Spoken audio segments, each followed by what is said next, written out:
going on, Grilla Nation? How's everybody doing out there? Chef Drew here, and we're feeling a little porky today, right? We were sitting around chatting and realized, hey, yo, we haven't done anything, just get back to the basics of barbecue. Let's do some ribs. Let's just do some ribs. And what else? Nothing, just ribs, all right? So that's what we're gonna do. We're gonna do two types for you today. We're gonna do the loin back ribs, and we're gonna do spare ribs, okay? St. Louis style spare ribs. These are already butchered down, hence them being St. Louis style. And then the pork loin back ribs. Now the difference between pork loin back ribs and baby back ribs is absolutely nothing, all right? These and baby back ribs are the exact same thing, so just to demystify that from you. However, these bad boys, the back ribs and our spare ribs, they do differ very, very much so. So, a little display here before we start seasoning. If you imagine the animal, okay, it's side like this. The back rib's gonna come up here, okay, with the top of it spining down. It's gonna stop about there. The spare ribs are gonna pick up where those guys left off, come all the way in through the belly, okay? These have been butchered. If they had not been, you would see another large piece of meat right here that would show you where it extends down into the belly portion of the animal. So that's the difference, guys. There we are. Now, let's go ahead and turn these bad boys over. Take off these membranes. I'll start with this one. Now there are 1,000,001 different ways to do this, guys, literally. And every time I watch like a really talented pit master like my boy Ben Wilson out there, Ben, if you're watching, don't laugh at me too much.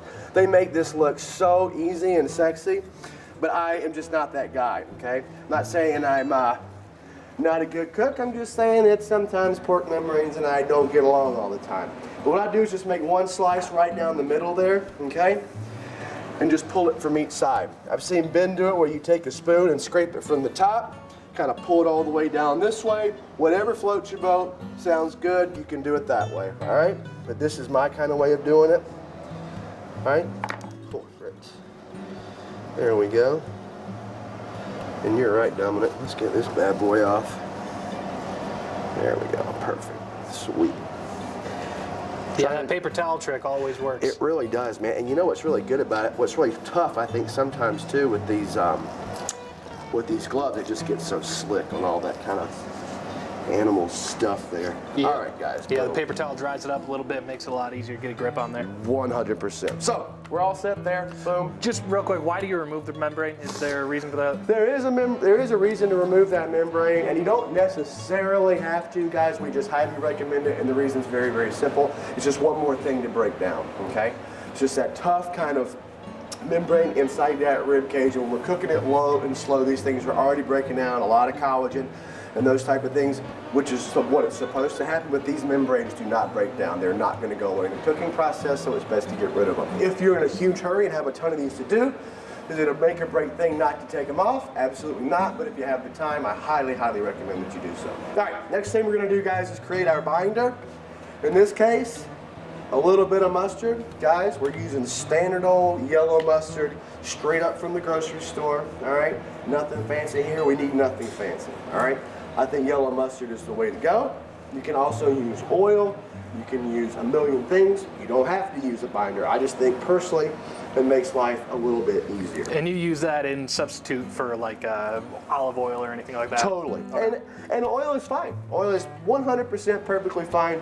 I just personally don't use it, all right? The flavor is a little bit better with the mustard. I think so. I mean, mustard and barbecue, it's just the base in so many things. I just think it's kind of two peas in a pod there. Again, you can use whatever you want. It's just kind of my method. Now, guys, we're going to use kind of a layering of flavors today, guys. We're not just going to use our AP rub. We're going to use this Mississippi grit. It's got two kind of different flavor profiles to it, but the method is the same. All right, guys? Yeah, that's great stuff right there. That is one of my favorite Swine rubs. Life, right? Yeah, yep. From Swine Life. Mark and Emily over there down Mark at Swine and Emily, Life. I was hearing nothing but great things about the trip that you or that Dominic and Mark took down. So if you're watching this, you're going to use your product. I tasted it earlier. It's great.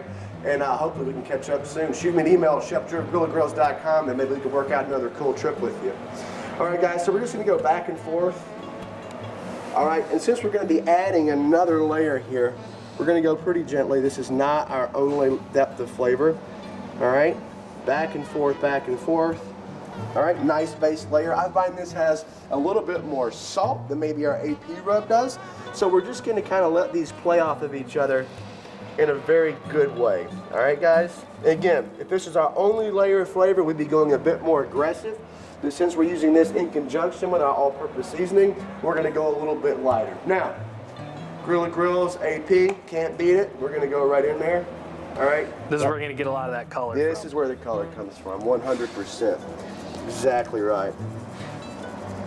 Flavor, it's got tons of that nice spice in it, and it's got plenty of salt in it too, guys. Don't underestimate the salt on this. I just really, really enjoy the kind of the salty, kind of briny flavor of the rub that we use first, okay? I just think it adds a little bit more complexity to our ribs.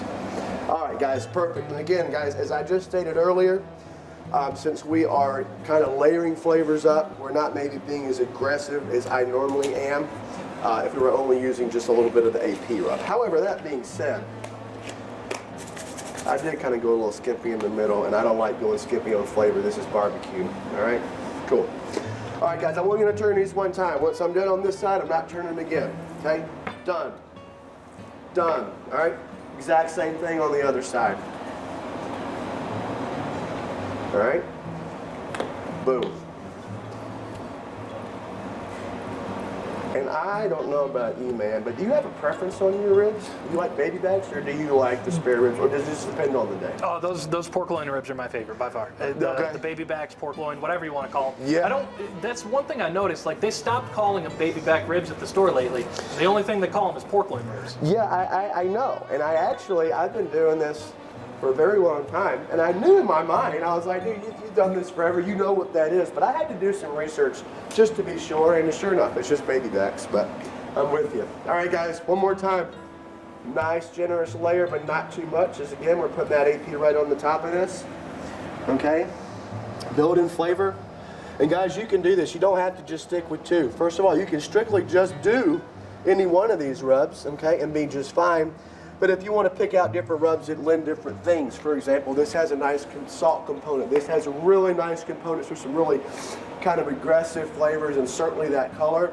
If you want to find something with a tremendous amount of spice in it, okay, you could totally go spice to our AP rub to, you know, or anything. It's something sweet, whatever. You can layer this up as much as you want to. Just be cognizant that when you're doing that, you just need to use less of each one. Right? Yeah, one of my favorite combinations to do is I'll take the beef rub and the AP rub, and I'll do like 2 to 1. I put a little bit more of the beef rub than the AP rub. Oh, nice. It's a great little mix. I like it a lot. Yeah, and that's fun, man. You know what else is a lot of fun too? I love playing around with the AP rub and the cluck rub. I use that on everything, man. I don't know what it is about it. Yeah, the paprika in that is like my favorite part of it. I love how strong that comes through, but it's not like spicy. It just gives you a little kick. No, dude, 100%. All right, guys, we have a nice, go ahead and get in there. We have a nice layers here on our ribs, guys. These are ready for the oven. In a perfect world, if you really wanted to, nothing wrong with letting these bad boys sit out, okay, for about 15 minutes once they're seasoned before they go into the oven.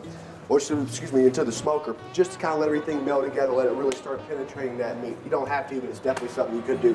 For our purposes here today, though, we're gonna put these bad boys right on. And this being what it is, Grilla Grills, there's always something on the smoker. We have a rockin' brisket in there. We don't mind, we barbecue here all day, every day, ladies and gents. Here we go.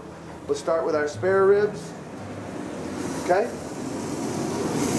Then we go ahead and rock and roll with our baby backs.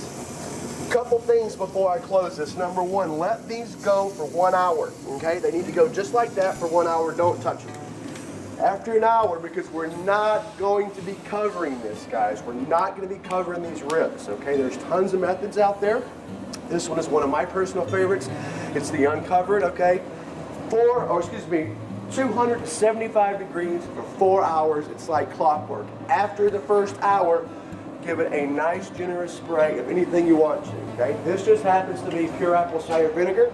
You can do a ratio of apple cider vinegar and water. If you do that, I recommend 75% vinegar to 25% water. You can just use water, which I don't recommend because it does not add any flavor, but it won't hurt anything. You can use beer, you can do whatever you want to, but a nice spritz every hour on the hour after that initial hour, 4 hours at 275 degrees. Again, this is kind of an expedited way, so you're not sitting around all day waiting for ribs. If you wanted to do 250, that's fine, add an hour to it. Another thing you can do, guys, if you want to, no problem. It's called the 3-2-1 method. It works just fine. You need a lower temperature of 225 to 250 degrees for that. You're gonna go ahead and season your ribs like we just did. They're gonna go on the smoker for 3 hours. You're gonna pull them out, you're gonna wrap them tight with foil and a little bit of vinegar as well, nice and tight. Back on the smoker for 2 hours. At this point, we're at 5 hours, lower temperature.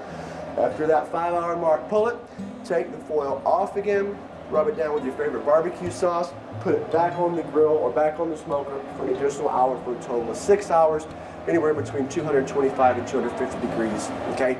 I like the crunch of the no wrap method because when we're all said and done after 4 hours at 275, we got this and it is delicious, all right? I'm absolutely in love with this type of ribs. Now, we can see, come down this bone, we have some bones exposed here, about 1/4 of an inch. That's how we know it's good, all right? You can also kind of let it hang down a little bit. When it hangs down just like this, guys, it's ready to go. You can also tip it. When you start getting in that 200, anything over 200, excuse me, you're gonna be ready to go, okay? But it's almost like clockwork, 275, nice things on it, get this great bark right at 4 hours, yank it, you're ready to rock and roll. Now let's see how we did. All right, guys. Let's cut right into these bad boys. Look at that. Look at that. You can't beat that, man. It's absolutely gorgeous, all right? I always have a hard time slicing these bad boys. There we go. Awesome. So let's just see how we did. Beautiful, beautiful crunch on the outside, as we can see. Super nice and moist there in the middle. These things are ready to rock and roll. This is a traditional, or I like to say traditional, rib, okay? Just no frills about it. Time, patience, proper seasoning, ready to go. Next thing we're gonna do is cut into these baby backs and see how we did on these. Okay, start down here on the big end. And again, guys, we did just fine. Super, super moist, as we can see. Beautiful juice coming out, okay? Beautiful crust on the outside. This is exactly what we want. So, guys, ribs super simple, expedited manner with a little bit of a higher cooking temperature. We didn't wrap it. We seasoned it properly with our depths of flavor. Remember to spritz it with this vinegar every hour after the first hour for a total of 4 hours at 275 degrees. Any questions, guys? As always, Chef Drew at GrillaandGrills.com. Recipes are provided for you, and look forward to hanging out with you guys again soon. Cheers, everybody.